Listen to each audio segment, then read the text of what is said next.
Magandang araw mga kaibon. Yun, for today's video, ang topic natin ngayon, no, may nagtanong sa atin si Sir Rackley de la Cruz. Yun ang pangalan niya sa YouTube channel, no. Nag-comment siya. Ang tanong niya, Sir, ano bang mga sign na lalaki ang isang African lovebirds? So mga kaibon, yun yung pag-uusapan natin ngayon, no. Yun, tara. Sasabihin ko kung ano yung mga sign ng mga lalaking African lovebirds. Una, pupunta tayo sa ano nila, physical na ano, na sa physical nilang ano, no, sa katawan nila, sa itsura. Yun. Sa itsura nila, yun, hindi accurate yun, no. Mas accurate kapag sa behavior tayo magbabase. Kaya yun,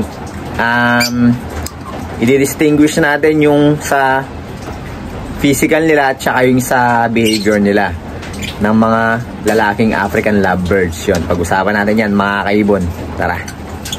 So yun mga kaibon, paalala lang po, no, ang mga sasabihin ko lang po dito ay base lamang po sa experience ko sa pag-iibon, no, tsaka base na rin sa mga research ko dati nung baguhan pa lang ako. So umpisa natin sa physical nilang anyo, no. Umpisa natin sa pinakauna, sa ulo nila, no. Ang ulo ng lalaking African lovebirds, pabilog siya.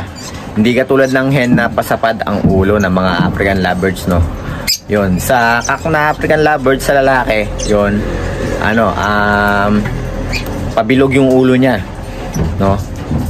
Pangalawa, dun sa tuka niya, no. Tuka niya, ang tuka ng lalaking African lovebirds, matangos, patusok yung pinaka ano niya, kumbaga sa ilong, ano, matangos, no. Yun, patusok yung ano niya, yung tuka niya.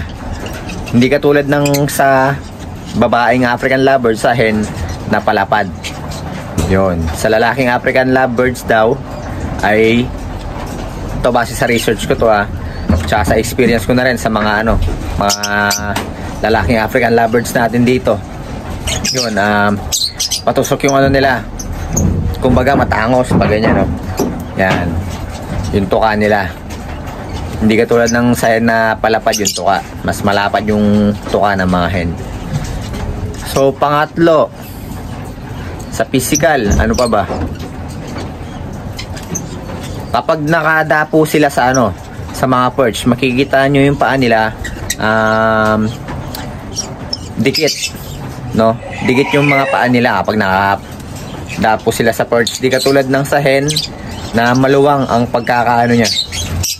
Kumbaga, kung ito yung paa ng kak, ito narili ko, no, kung ito yung paa ng kak, ganyan. Pag sa hen naman, yan, pag ganyan, pag nakadapo sila sa ano, sa perch, no, mapapansin nyo, ganun sila. Yun ang pinagkaiba, no, pag nakadapo sa perch. Ano pa ba? Pang-apat, sa katawan naman, no. Hindi, sa buntot muna tayo, sa buntot. Yun, sa buntot, mas manipis ang buntot ng kak kaysa sa hen. For example, no, pag nakita nyo yung kak, eto, kuwari, ito yung buntot nya, ganyan kanipis ang buntot nya. Sa kak, no, sa hen malapad, ganyan ang diferensya nila. Pag hinawakan nyo, malapad yung ano, buntot ng hen, mapapansin nyo yun. Tapos sa kak naman, maikli na ano, na mas manipis ang buntot ng kak, yun, ng lalaking African lovebirds, no. So yun, panglima, sa katawan naman tayo, mas maliit ang lalaking African lovebirds kaysa sa hen na African lovebirds, no. Mas maliit sila pag tinumpir yung katawan nila, no. Yun yung mga pagkakaiba ng lalaking African lovebirds saka ng babaeng African lovebirds. Yun. So yun mga kaibon, no, pagdating sa physical na anyo ng mga alaga nating African lovebirds, yun lang yung alam natin, no. Yun, basta yun, pag-aralan nyo yung ano, yung sa physical nila, no. Meron pa pala yung sa pelvic nila, no, yung pelvic bone nila. Mas masikip ang pelvic bone ng African lovebirds na lalaki kaysa sa babae. Pag kinapa nyo yun, medyo sarado at saka matigas. Sa hen naman, medyo maluwang na medyo malambot. Ganun yung pinagkaiba nila. Pero hindi lahat ng sa experience ko kasi, hindi lahat ng maluwang at saka masikip na pelvic babae na agad o lalaki. Meron na akong mga naging African lovebirds na masikip ang pelvic pero hen pala. Tapos meron na akong naging maluwang ang pelvic bone pero lalaki pala. Yun. Kaya mas magandang bumase talaga sa behavior. No? Sa behavior talaga nakikita. Kung talagang gusto mong 100% na sure, yun, sa DNA, magpa-DNA ka ng ng African lovebirds mo, no? Yun, sigurado talaga yun. Depende na lang kung magkakamali yung yung nag-DNA. Kuwari, nagkamali siya ng lista na pagbaliktad niya, ganun. Yun, doon nagkakamali. May mga pagkakataon na nagkakaganon, no? Nakikita ko dati, yun. May mga nagreklamo na mali yung DNA, no? Ibig sabihin, yung nagkamali doon, mismo yung nag-DNA na sa listahan niya. Baka nalito siya, ganun, na pagbaliktad niya. Pero pag pina-DNA nyo, yun, sigurado talaga yun. Kapag di nagkamali nagdi-DNA, talagang 100% sure yung gender na mga alaga nating African lovebirds. So punta naman tayo dun sa sa behavior ng mga alaga nating African lovebirds, no. Number 1, eto base lamang sa experience ko. Yung mga lalaking African lovebirds, meron yung parang ng panliligaw sa mga babaeng African lovebirds, no. Kung mapapansin nyo, kapag gusto niyan mag-breed, mapapansin nyo yung African lovebirds na yung lalaking African lovebirds, tinatawag niya yung hen na African lovebirds sa labas ng nest box, no, para makipag-mate. Yun, mapapansin nyo yun. Tapos mapapansin nyo siya na yung ulo niya medyo malikot, tapos nangangati-ngati siya sa ulo niya. Ibig sabihin nun, tapos nag-iingay siya, no, pinapalabas niya yung hen sa nest box.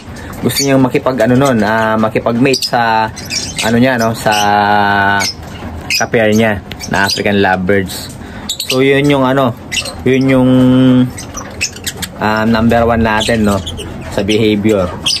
Number 2 naman sa behavior, makikita nyo yung lalaking African lovebirds, siya yung nagsusubo sa hen na African lovebirds, no. Sinusubuan niya yung hen na African lovebirds. Isa yun sa sign na na pinapakita niya sa hen na African lovebirds na ready na siyang ready na siyang magkaroon ng inakay, ready na siyang mag-breed, no. Yun, siya yung nagsusubo sa hen na African lovebirds. Kapag may inakay naman, yung hen naman yung nagsusubo sa mga inakay na African lovebirds. Yun. Bali, ang trabaho ng cock, siya yung kumakain sa labas sa labas ng nest box nila, tapos pupunta sa loob ng nest box. Sinusubuan niya yung mga kung di yung hen, yung mga inakay, yun, no. Yun ang pangalawa sa katangian ng sa behavior ng isang lalaking African lovebirds. Pangatlo, ang lalaking African lovebirds, sila yung pumapatong, no, sa hen na African lovebirds kapag nakikipag-mate. Sila yung nasa ibabaw. Ang hen naman yung nasa ilalim, dumidipa. Dumidipa lang ang cock na African lovebirds kapag tinuturuan niyang dumipa yung hen na African lovebirds. Didipa man siya, sandali lang, hindi matagal. Hindi katulad ng hen na African lovebirds na matagal, no? Matagal dumipa yun. Hindi katulad ng cock na seconds lang. Yun. Tinuturuan niya lang yung hen. Yun ang ang isa pa sa katangian ng sa behavior ng isang lalaking African lovebirds. Ano pa ba? So yun lang yung sa experience ko, yun lang yung nakikita ko sa behavior nila, no. Yun, pag nakita niyo yung behavior na yun ng African lovebirds, yun, pag naalaman niyo yung pagkakaiba pala ng behavior ng cock na African lovebirds saka ng hen na African lovebirds, sigurado mabilis na lang kayo mag-gender ng mga African lovebirds, no? Tapos naman sa ano naman, isa pa sa behavior nila, no? Ang lalaking African lovebirds, hindi siya matapang. Kapag hinuli mo yan, hinawakan mo, hindi ka kakagatin yan. Hindi ka tulad ng hen na African lovebirds na pag hinuli mo, hinawakan mo, ay yun, sigurado masusugat yung mga darili mo. No? Hindi ka tulad ng lalaking African lovebirds na ano, hindi sila ganun katapang, no? Pero may mga ilan na ano, yung mga, alam niyo yung mga ano, handfeed na African lovebirds na ginawang breeder, tapos lalaki, no? Nagiging matapang din sila, no? Yun, hindi naman sa nagiging matapang, parang na-experience ko na kasi yun parang nakasanayan na nila, no? Kapag handfeed mo sila, syempre, no? Kinuha mo sila, ganun, nakasanayan nila. Tapos kapag papakainin mo, kapag ginawa mong breeder, papakainin mo, no? Aabangan ka na agad sa ano, sa cage, no? Nandun na agad.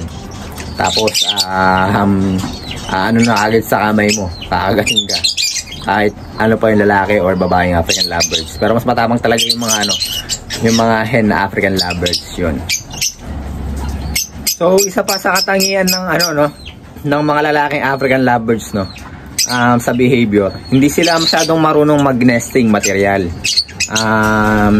Hindi katulad ng mga hen na African lovebirds na magaling, no, kapag binigyan nyo ng sanga ng malunggay, buo talagang malunggay, no, na ano nila, na tawag dito, nangangat-ngat nila.